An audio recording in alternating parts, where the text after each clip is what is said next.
नमस्कार, स्वागत है आपके वन न्यूज की इस खास पेशकश में और आपके साथ मैं हूं दीपक व्यास। बचत, राहत और बढ़त के स्लोगन के साथ अपने मौजूदा कार्यकाल का आखिरी बजट पेश करने के बाद अब राजस्थान के मुख्यमंत्री अशोक गहलोत ने एक वीडियो जारी किया है जिसमें कहा गया है कि मेरे प्यारे प्रदेशवासियों, मैंने तय किया है कि 2030 तक राजस्थान को नंबर 1 राज्य बनाना है। इस सपने को साकार करने के लिए पिछले 4 बजट एवं इस साल के बजट, राहत बढ़त के बजट में मैंने ऐसी योजना बनाई है जो कि दूसरे राज्य में नहीं है। इन योजनाओं को लेकर राज्य सरकार 24 अप्रैल से महंगाई राहत कैंप लगा रही है। मुख्यमंत्री के इस वीडियो को जारी करने के बाद यह साफ हो गया है कि कांग्रेस इन योजनाओं को ढाल बनाकर चुनावी रण में उतरेगी, लेकिन भाजपा इस रण में कांग्रेस का मुकाबला आखिर कैसे करेगी, यह अपने आप में एक बड़ा सवाल है। लिहाजा आज चर्चा करेंगे इसी मुद्दे पर।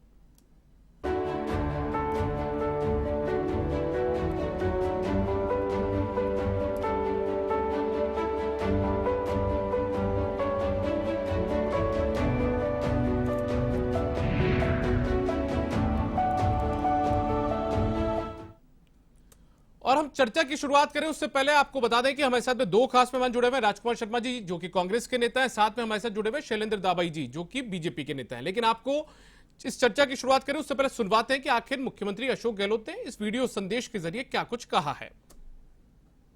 राहत बचत बजट वाले बजट की 10 नई योजनाओं के लाभ उन लोगों को मिलेंगे जो इसके असली हकदार हैं और अपनी हक के लाभ की मांग करेंगे।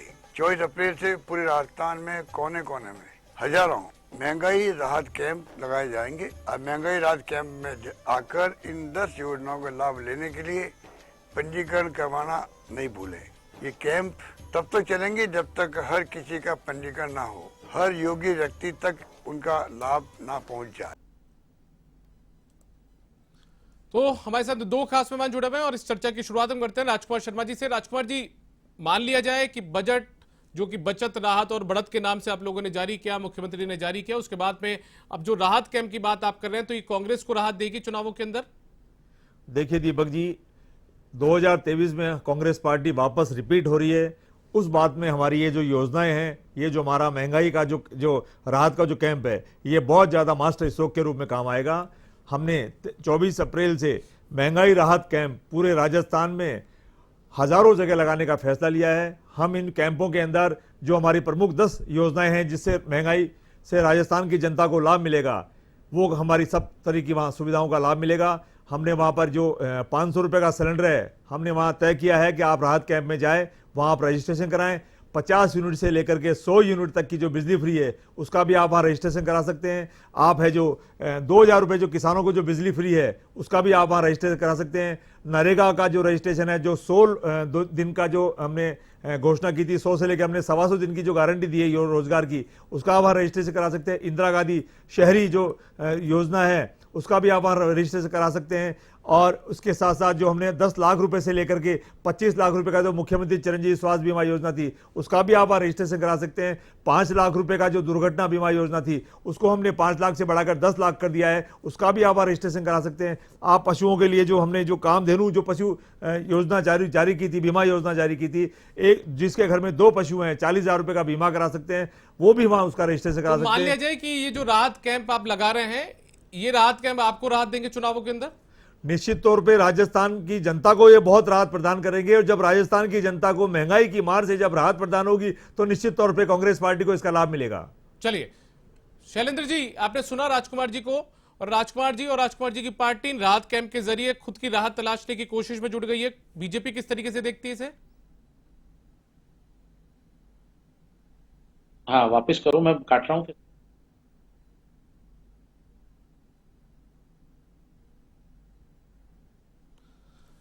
लगता है बीजेपी के शैलेंद्र जी से हमारा संपर्क नहीं हो पा रहा है, वो आवाज नहीं पहुंच पा रही है। लेकिन एक बार फिर से हम राजकुमार जी का रुख करते हैं। राजकुमार जी, लगातार बीजेपी आप पर आरोप ये लगाती है कि जो घोषणाएं आप लोग कर रहे हैं वो चुनावी साल में कर रहे हैं और चुनावी साल में इसका लाभ लेने के लिए ये तमाम बातें, घोषणाएं आप लोगों की तरफ से की जा रही है। यदि जनता को ही राहत देनी थी तो पिछले 4.25 साल में आप लोगों ने क्यों नहीं दी? देखिए दीपक जी, मैं आपको बता दूं कि हमने 5 बजट पेश किए, हर बजट एक से बढ़कर एक बजट आया। हर बजट में हमने राजस्थान की जनता को लाभ देने का हमेशा प्रयास किया। राजस्थान की जनता को लाभ भी मिला है। बीच में कोरोना आया, उसमें भी हमने राजस्थान की जनता को लाभ देने का प्रयास किया। हर बार केंद्र का बजट भी आता रहा। राजस्थान की जनता को हमेशा इंतजार होता रहा कि केंद्र से भी कोई राहत मिलेगी, लेकिन राहत वहां से नहीं मिल पाई। लेकिन राजस्थान के मुखिया ने यह तय किया कि मैं राजस्थान में किसी भी व्यक्ति को भूखा नहीं सोने दूंगा। हमने कोरोना में किसी को भूखा भी नहीं सोने दिया। उसके बाद जब जब भी केंद्रीय बजट आए, आम बजट आया, उसके बाद हमारा बजट आया और हमने हमेशा राहत देने का प्रयास किया। चाहे पेट्रोल की बढ़ती हुई कीमतें हो, चाहे डीजल की कीमतें हो, चाहे गैस की कीमतें हो, चाहे महंगाई हो, बेरोजगारी हो, तमाम मुद्दों पर राजस्थान के लोकप्रिय मुख्यमंत्री अशोक गहलोत जी ने एक गार्जियन के रूप में, एक सेवक के रूप में राजस्थान की जनता की सेवा करी। और हमने पांचों बजट इसीलिए किए, हर साल तो चुनाव आते भी नहीं है और इस साल अगर चुनाव आ रहे हैं तो हमने जो पांचों बजट जो हमने जारी किया है, निश्चित तौर पर उस बजट से भी राजस्थान की जनता को बहुत लाभ मिलेगा। और इसीलिए हम महंगाई का जो शिविर है, जो कैंप लगा रहे हैं, हम ये चाहते हैं कि जो हमेशा जो शिकायत आती है कि हमको फलाना योजना का लाभ नहीं मिल पाया, फलाना योजना का लाभ नहीं मिल पाया, तो हमने राहत कैंप हर जगह, हर बाड़ में, हर ढाणियों में, हर कैंपों में, सब जगह लगेंगे और राजस्थान की जनता उन कैंपों में जाकर रजिस्ट्रेशन करा लेगी, ताकि उस जो योजना है उसका राजस्थान की जनता को सीधा लाभ मिल सके। ठीक है। शैलेंद्र दावाई जी भी हमारे साथ जुड़े हुए बीजेपी के नेता हैं, उनका रुख करते हैं। शैलेंद्र जी, आपने सुना राजकुमार शर्मा जी को। राजकुमार जी और उनकी पार्टी अब इन राहत कैंप के जरिए खुद के लिए राहत तलाशने की कोशिश आगामी चुनाव में कर रही है। क्या, किस तरीके से बीजेपी इसे देखती है?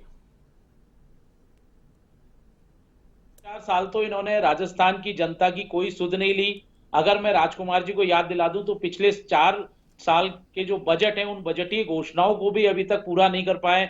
मैं इनसे पूछना चाहता हूं, जो पहली बजट में आपने घोषणाएं की थी, जनता क्लिनिक की, विकास पथ की, नंदी गौशालाओं की, उनका क्या हुआ? जो नहरें चल रही थी, माही अपर कैनाल हो, नौनेरा परवेन इसरदा बांध का काम हमने शुरू कराया था, वो अब तक पूरा नहीं हुआ। बिजली की दरों में इन्होंने कहा था कि भाई हम बढ़ोतरी नहीं करेंगे। जब भारतीय जनता पार्टी ने आंदोलन किया तब इन्होंने 50 यूनिट फ्री की। अब जब चुनाव आ रहे हैं तब ये 100 यूनिट फ्री कर रहे हैं। तो ये राजस्थान की जनता देख रही है। इन्होंने कहा था कि सोलर ऊर्जा और विंड एनर्जी में हम पूरी तरह से आत्मनिर्भर हो जाएंगे और राजस्थान में बिजली की कोई कमी नहीं आएगी। आपने देखा किस तरह से किसानों को बिजली नहीं मिल पाई, किस तरह से उद्योगों को बिजली नहीं मिल पाई और क्या हालात हो गए राजस्थान के। और अब आप सिर्फ रेवड़ी बांटने का काम कर रहे हो, जब आपको मालूम है कि अब 6 महीने बाद आचार संहिता लग जाएगी, हमको जनता के सामने जाना है और 4.25 साल हम सिर्फ अपनी कुर्सी बचाने में और राजनीति सियासत में और जो अंदरूनी लड़ाई इनकी चलती रही उसमें इन्होंने सारा समय निकाल दिया। राजस्थान में आपने देखा क्या हालत हो चुका है। जो ये नारा देते हैं, मैं इनकी नारे की याद दिलाने चाहता हूं, बचत, राहत, बढ़त। मैं इनसे पूछना चाहता हूं, आपने बचत कर ली, युवाओं को नौकरी ना देकर आपने नौकरी, सरकारी नौकरियों की बचत कर ली, आपने किसानों को बिजली नहीं देके, उद्योगों को बिजली नहीं देके बिजली की बचत कर ली, आपने सड़कें ठीक नहीं कराई। वो जो आपने, आपके मुख्यमंत्री जी ने कहा था कि इतना जबरदस्त भ्रष्टाचार है, वो सड़कों पर आपने काम पूरी तरह से नहीं किया। आपको मैं याद दिला दूं, राहत उन्होंने, कांग्रेस पार्टी ने दी है, अपराधियों को राहत दी है, भ्रष्टाचारियों को राहत दी है, उनको संरक्षण देने का काम किया है, अराजक तत्वों को इन्होंने प्रशय दिया है। आपने देखा इन्होंने अपने विधायकों को और निर्दलीय विधायकों को लूट की छूट दे दी थी। और बढ़त क्या हुआ है आप देखिए, विकास तो 4.25 साल में पूरी तरह से ठप हो चुका है। और आप देखिए बढ़त, अपराधों में बढ़त हुआ है, माफिया राज चारों तरफ राजस्थान में पनप चुका है, भ्रष्टाचार पे राजस्थान पहले नंबर पर है। आपने देखा होगा महिला अपराधीकरण जबरदस्त हुआ है, महिलाओं के प्रति जो अत्याचार, दुष्कर्म हुए, बलात्कार के मामले, उसमें राजस्थान पहले नंबर पर पहुंच चुका है। दलितों, आदिवासी भाइयों पर अत्याचार चरम पर हुआ है। बेरोजगारी की दर अगर इनको मैं याद दिला दूं तो 28% है, कभी पहले नंबर पर रहता है राजस्थान, कभी दूसरे नंबर पर रहता है। बिजली की दरें राजस्थान में सबसे ज्यादा है भारत में। पेट्रोल डीजल तक के वेट कम नहीं कर पाए, ये कह रहे हैं हम राहत देंगे। ये काहे की महंगाई कैंप लगा रहे हैं? मैं तो इनसे पूछना चाहता हूं मेरे कांग्रेस साथी से। बिल्कुल राजकुमार जी, बचत, राहत और बढ़त, जो बजट आप लोगों ने पेश किया, स्लोगन दिया, उस स्लोगन के तो मायने बीजेपी ने दूसरे निकाल दिए।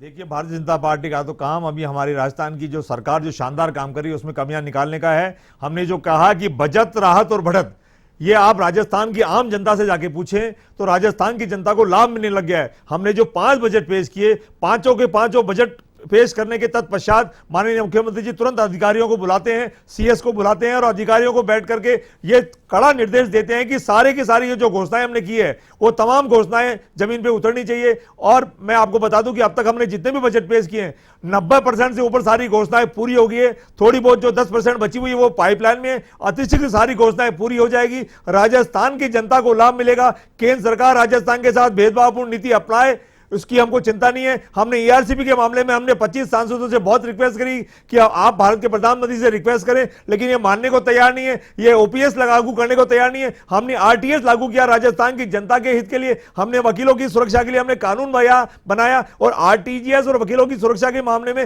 राजस्थान पहला प्रदेश है पूरे हिंदुस्तान के अंदर। इसलिए हम चाहते हैं राजस्थान की जनता को हर वर्ग को लाभ मिले, चाहे युवा हो, चाहे किसान हो, चाहे वो छात्र हो, चाहे वकील हो, चाहे वो व्यापारी हो, चाहे उद्योगपति हो, तमाम वर्गों को हमने हमेशा संतुष्ट करने का हमने प्रयास किया है। और ये राहत कैंप भी उसी में आम जनता को लाभ देगा, जिन जनता को महंगाई से मार हो रही है, जो जनता त्रस्त हो रही है, इन कैंपों से राजस्थान की जनता को लाभ मिलेगा। और मैं आपको एक बार और बताना चाहता हूं, A1 टीवी के ऊपर मैं पूछना चाहता हूं भारतीय जनता पार्टी के प्रवक्ता से कि आप एक भी पूरे 5 साल गर्मी आती है, अब फिर गर्मी आ गई है, एक भी आपको बड़ा प्रदर्शन मटका फोड़ का हो तो बता दो। पानी के लिए हमने सुपर प्रबंधन किया है, बिजली में हमने सुपर प्रबंधन किया है, दिक्कत कहां आ रही है ये तो बताओ। लेकिन बोलने के लिए केवल चैनल के ऊपर बोलना है और राजस्थान की कांग्रेस सरकार को कोसना है, यह भारतीय जनता पार्टी का जुमला बन चुका है।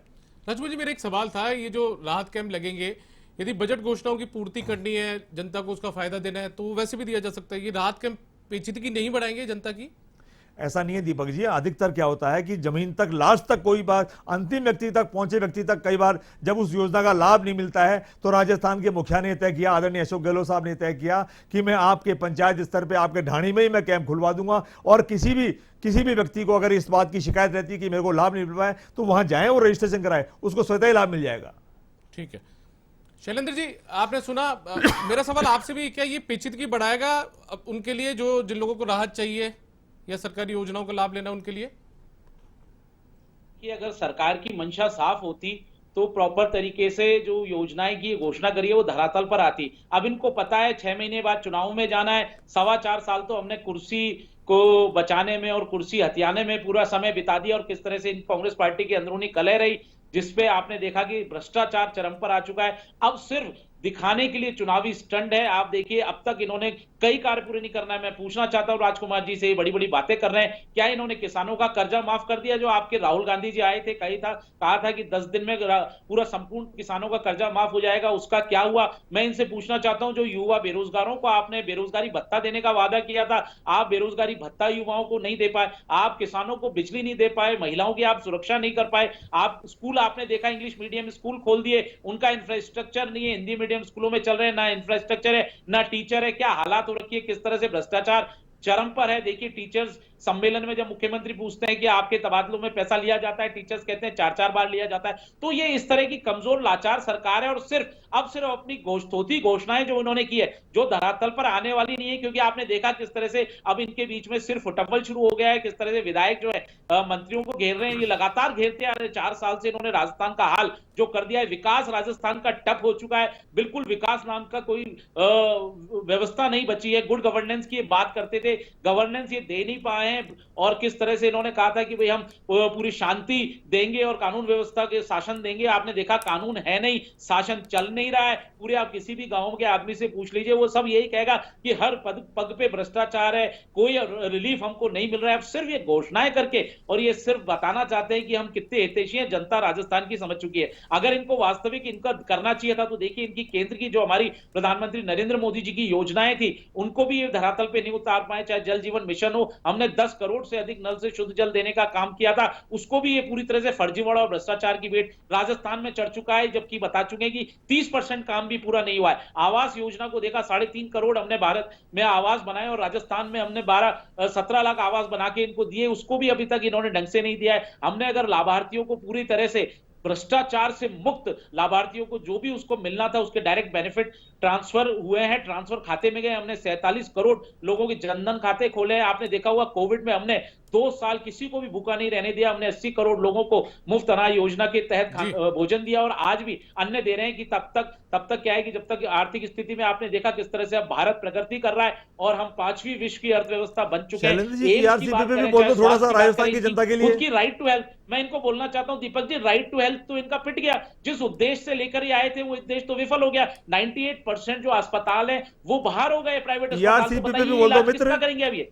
तो ये जो बड़ी बड़ी बातें कर रहे हैं, ना ये मनरेगा में काम दे पाए, ना ये स्कूलों को सुधार पाए। आपने मिड डे योजना तक को बंद कर दिया, दूध तक छीन लिया। जब भारतीय जनता पार्टी ने विरोध किया तब जाके आपने दूध वापस शुरू किया। यूनिफॉर्म में आपने देखा 200 रुपए में कोई यूनिफॉर्म बनती है, किस तरह से मुख्यमंत्री जी मजाक उड़ाते हैं बच्चों के सामने कि ठीक है इसमें काम चलाना पड़ेगा। और आपने देखा होगा पेपर लीक माफिया कितना बड़ा ग्रोह यहाँ सक्रिय हो चुका था और किस तरह से आज भी सरगना पकड़े नहीं गए, क्योंकि इनके सरगना जो है वो कांग्रेस पार्टी के मंत्री और सीएमओ तक आज जाती है, तो क्यों एसओजी वहां तक जाएगी। ये सारी पोल इनकी खुल चुकी है, राजस्थान की जनता जान चुकी है। अब चाहे ये 100 यूनिट बिजली फ्री कर दें, चाहे 200 यूनिट बिजली फ्री कर दें, 2000 यूनिट किसानों के लिए कर दें, अब इन्होंने मैं आपको बताना चाहता हूं राजस्थान की जनता बदलाव चाहती है। इन्होंने देख लिया इस भ्रष्टाचारी शासन को हटाना है। आपने देखा किस तरह से, मैं तो कह रहा हूं जी इनसे जवाब ले लेते हैं। राजस्थान की करदी की विकास कुछ करते वो कहते हैं जनता बदलाव चाहती है। आप कितना भी बजट पेश कर लें, रात कैंप लगा लें, उसका कोई लाभ आपको यहाँ पर चुनाव में नहीं मिलने वाला है।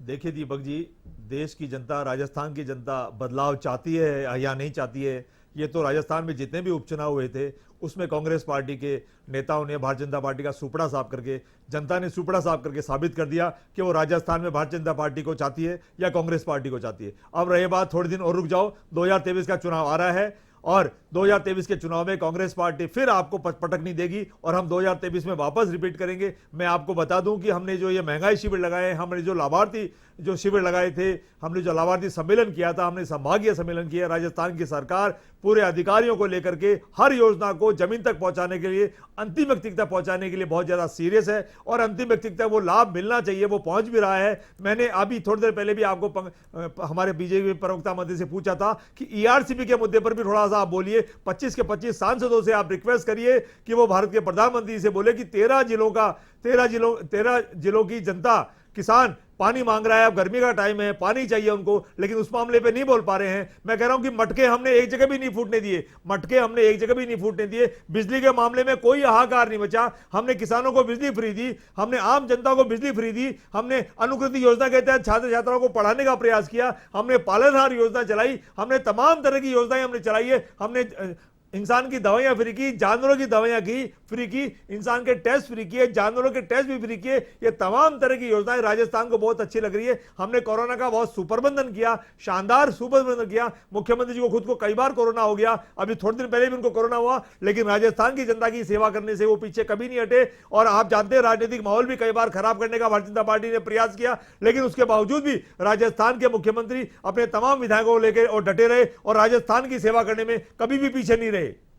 ठीक है शैलेंद्र जी, आप लगातार ये करें कि केंद्र की योजनाओं को लेकर इनका रुख सही नहीं रहा राजस्थान सरकार का, लेकिन ईआरसीपी को लेकर लगातार सवाल आप लोगों के ऊपर, आपके सांसदों के ऊपर कांग्रेस उठाती रही है। दीपक जी, आप देखिए ईआरसीपी का जो मैटर है उसको भारतीय जनता पार्टी लेकर आई थी और हमने ही डिटेल प्रोजेक्ट रिपोर्ट बनाई थी। उसमें कुछ खामियां रह गई थी। हमने कहा अगर कोई परियोजना राष्ट्रीय परियोजना घोषित होती है तो उसके पैरामीटर्स होते हैं। भारत में 16 राष्ट्रीय परियोजनाएं बन रही हैं, चल रही हैं, और उसमें आपने जो पैरामीटर्स डिसाइड किए, आज के पैरामीटर्स नहीं है, कांग्रेस की सरकार थी तब के पैरामीटर्स डिसाइड किए हुए। हमने इनको कहा कि आप पैरामीटर्स जो 75% डिपेंडेबिलिटी पे उस पर डीपीआर बना के भेजो और आप जो मध्य प्रदेश जो ऐसे एनओसी लेकर आओ, क्योंकि अंतरराज्यीय विवाद भी है जल का। तो इस वजह से उन्होंने अब तक देखिए एनओसी तक नहीं ले पाए, और जब इनकी कांग्रेस की सरकार थी मध्य प्रदेश में तब कमलनाथ जी ने गहलोत जी को एनओसी देने से मना कर दिया था। तो सिर्फ ये राजनीतिकरण कर रहे हैं, इनके अलावा और कोई उनके पास मुद्दा नहीं है। आपने देखा होगा इनको 13 जिलों के लोगों के पानी की शुद्ध होती, सिंचाई की शुद्ध होती। जब कांग्रेस की सरकार थी 2008-13 में और 2004 से लेकर 14 में यूपीए की सरकार थी, तब क्या हुआ, तब इनको याद नहीं आई 13 जिलों की। तो ये सारी राजस्थान की जनता देख रही है कि गहलोत सरकार सिर्फ इस पे राजनीति कर रही है। और जहां तक रही सांप्रदायिक हिंसा की बात, मैं बता देना चाहता हूं राजस्थान में जब से गहलोत सरकार आई है तब से 206% अधिक सांप्रदायिक घटनाएं बनी है, क्योंकि ये तो तुष्टीकरण की नीति करने वाले लोग हैं। आपने देखा किस किस तरह के फरमान निकाल दिए थे। हिंदू त्योहारों पे 144 धाराएं लगा दी जाती है, इस तरह के ऑर्डर निकाले जाते हैं कि फलाना मुस्लिम एरियाज में बिजली नहीं जानी चाहिए। और क्या हालात इन्होंने कर दिए, किस तरह से सांप्रदायिक दंगे करौली में हुए, जोधपुर में हो, उदयपुर में हो, बारां में हो, छबड़ा में, पूरे राजस्थान को इन्होंने हालात खराब कर दी। तो ये सारी स्थितियां राजस्थान की जनता देख रही है और सिर्फ इन्होंने अपनी कुर्सी बचाने के लिए पूरे राजस्थान की बेड़ा गर्क कर दिया। राजस्थान की जनता की सुध नहीं ली, उनके जन समस्याओं को नहीं सुना। विधायक मंत्री आपस में भिड़ते रहे, क्या क्या नहीं इन्होंने ऊंची भाषा का प्रयोग किया एक दूसरे के खिलाफ। पूरी पब्लिक डोमेन में मुझे बार बार बताने की जरूरत नहीं है।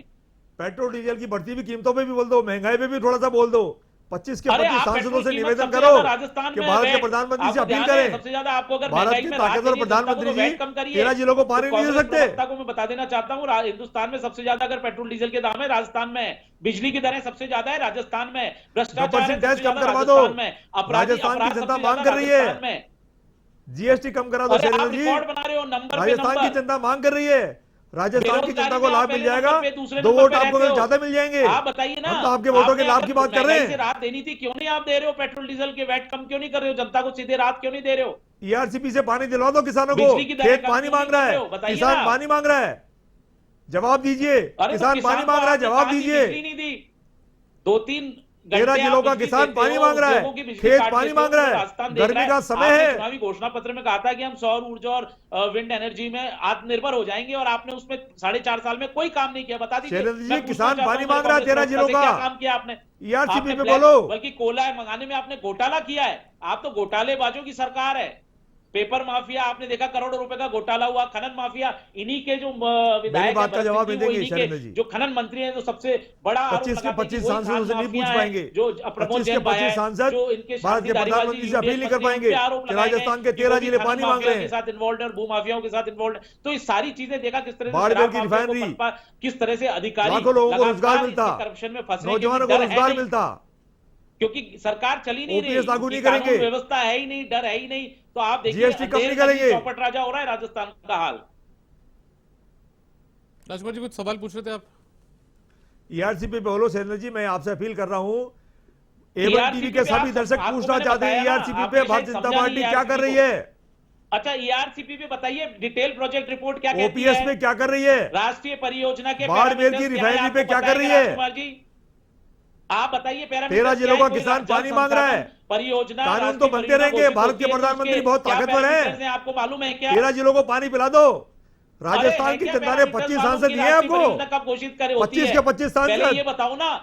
और ये आप तो सोच भी 3-4 नहीं सकती केंद्रीय कांग्रेस मंत्री पार्टी हैं। तो। आपने तो कभी ना तो नारियों का सम्मान किया, गवर्नर है, शौचालय तक नहीं दे पाए। लोकसभा अध्यक्ष 60 साल है। आपने हिंदुस्तान पे शासन किया, केवल गरीबी 13 की जिलों बात के करते किसान थे, पानी गरीब मांग को रहे हैं। हटा दिया। 13 जिलों के खेत पानी मांग रहे हैं आपसे। अगर किसी ने सुध ली तो सारी भारतीय बातें जनता छोड़ो, पार्टी ने ली उसका। ईआरसीपी आप पे सुनो, पानी दिलाओ 13 जिलों को। 10% तब माने भारत के प्रधानमंत्री ताकतवर प्रधानमंत्री आपने क्या हैं। किया पूछना चाहता हूं मैं। चाहे राजस्थान कांग्रेस के पार्टी मुख्यमंत्री से। जी को दिल्ली तलब करना हो, चाहे मध्य प्रदेश के मुख्यमंत्री को दिल्ली तलब करना हो, दोनों मुख्यमंत्री को दिल्ली तलब करो। 13 जिलों को पानी दीपक दिलाओ। जी, इनसे पूछिए 13 राष्ट्रीय जिलों का परियोजना किसान के पानी क्या मांग रहा है, पैरामीटर्स हैं? खेत ये पानी जरा मांग रहे राजस्थान की हैं, जनता को गर्मी का बता दें। समय है। ये 13 बताइए जिलों के ना। किसान, 13 जिलों क्या की है जनता पैरामीटर्स? भारतीय जनता पार्टी को बताइए। माफ नहीं करेगी। अरे बताइए, आप डिटेल शैलेंद्र प्रोजेक्ट जी, रिपोर्ट सब्जेक्ट पढ़ से के आए गुमराह मत होंगे। करो। आप ईआरसीपी पे बहस कर रहे हो, आपको होमवर्क करके आए होंगे। आप बताइए राष्ट्रीय मैं परियोजना तो के कह क्या रहा हूं भारत मानदंड के हैं? प्रधानमंत्री से आप और अपील कौन-कौन करो सी योजनाएं 25 राष्ट्रीय सांसदों के परियोजना माध्यम में से आती हैं। कि अगर वो दोनों किसी मुख्यमंत्री राज्य को में बुलाएं और राज्य ईआरसीपी की विवाद है, घोषणा तो उसका करें। निपटारा कैसे होता है, उससे कैसे सहमति पत्र लिया जाता है, ये सब आपको जानकारी है या नहीं है? होमवर्क करके आए नहीं आए, बताइए ना। आपको राजस्थान की जनता सुन रही है, ये राजनीति नहीं करी है इस मैटर पर। अगर शैलेंद्र आपकी जी, निष्ठा और राजस्थान नीतियां की साफ जनता होती होमवर्क जी, करती राजकुमार है। से जवाब ले लेते हैं आपके DPR को सवालों सही का। करके देते और आज ये शैलेंद्र जी, राष्ट्रीय आपके परियोजना सवालों का घोषित हो राजकुमार जी चुकी से होती जवाब ले और लेते हैं। जनता को लाभ राजकुमार जी। मिलता कुछ सालों बाद। लेकिन आपको आपके अशोक गहलोत जी मुख्यमंत्री को सिर्फ राजनीति करनी है। शैलेंद्र जी, इनसे जवाब ले हाँ। लेते हैं राजकुमार जी से। राजकुमार जी, नहीं, इनको शैलेंद्र जी, पूछिए ना, पैरामीटर्स के पहले बताएं तो सही मापदंड क्या है, तब आगे बढ़ेंगे ना। बहस तो तब आगे बढ़ेगी। शैलेंद्र जी, दीपक हिंदुस्तान की आप जनता, ये ईआरसीपी पे बहस करना चाहते हैं तो होमवर्क करके आए होंगे ना। मैं तो पूछना चाहता हूं इनसे, राष्ट्र में कितनी परियोजनाएं चल रही हैं और उनके क्या क्या मानदंड हैं। कोई बिना इस रिपोर्ट पर कोई राष्ट्रीय परियोजना घोषित हुई है क्या आज तक? ये बताइए इतिहास में। ठीक है, ले लेते हैं, जवाब ले लेते हैं। आपके सवालों का जवाब ले लेते हैं। बताएं राजकुमार जी, मैं पूछना चाहता हूं, राजस्थान की जनता देख रही है A1 के माध्यम से। बिल्कुल शैलेंद्र जी, आप बिल्कुल सही कह रहे हैं कि होमवर्क करके आते। बिल्कुल राजस्थान की जनता ने होमवर्क किया था और राजस्थान की भोली जनता ने आपको 25-25 सांसद दिए थे। हिंदुस्तान की भोली जनता ने आपको लोकसभा में और राज्यसभा में पूरा समर्थन दिया है। राजस्थान की जनता ने और हिंदुस्तान की जनता ने होमवर्क किया है। राजस्थान की जनता ने, हिंदुस्तान की जनता ने होमवर्क किया है और होमवर्क करके आने के बाद आपको राज्यसभा में, लोकसभा में और राजस्थान के 25-25 सांसद दिए। अब 13 जिलों का किसान पानी मांग रहा है। 13 जिलों का किसान पानी मांग रहा है, तो पानी दे दीजिए ना उनको। दिक्कत क्या आ रही है? क्यों नहीं कर रही है गहलोत सरकार रिपोर्ट ठीक? प्रधानमंत्री जी को बोलिए कि राजस्थान के मुख्यमंत्री जी को और मध्य प्रदेश के मुख्यमंत्री जी को तलब करो दिल्ली और 13 जिलों को पानी देना है। दोनों को साथ बैठा लो। के बारे में तो मैं आपसे निवेदन करता हूं, आप समझाइए मुख्यमंत्री अशोक गहलोत जी को, जो डिटेल प्रोजेक्ट रिपोर्ट है उसको चलिए। पैरामीटर्स के अकॉर्डिंगली ठीक करें और तुरंत केंद्र को भेजें। शैलेंद्र जी, मैं आपको प्रधानमंत्री जी बताता को हूं कि बोलिए हमारे कि जो दोनों प्रधानमंत्री राज्यों हैं, के वो मुख्यमंत्री जी संवेदनशील को बुलाएं हैं, जो और वहां केंद्रीय बैठ के संसद होमवर्क प्रधानमंत्री करें। संवेदनशील है। देख के पानी आता है नहीं आता है। आपके मुख्यमंत्री जी को भी बुला चुके हैं, आपके इच्छा शक्ति मुख्यमंत्री नहीं है जी भारत गए। के प्रधानमंत्री आप जी NOC नहीं ले पाए की। जब 13 कांग्रेस जिलों को की पानी सरकार वो थी नहीं मध्य देना प्रदेश में। चाहते। मैं वो पूछना नहीं चाहता हूं, चाहते क्यों नहीं ले कि पाए? 13 जिलों को पानी दे दिया जाए और कांग्रेस सरकार इस बात का श्रेय ले जाए।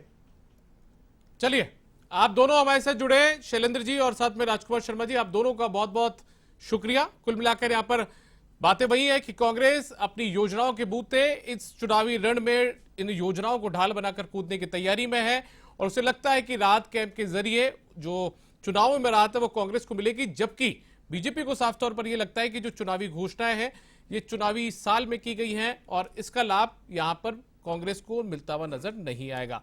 फिलहाल इस खास पेशकश में इतना ही, लेकिन आप देखते रहिए वन न्यूज।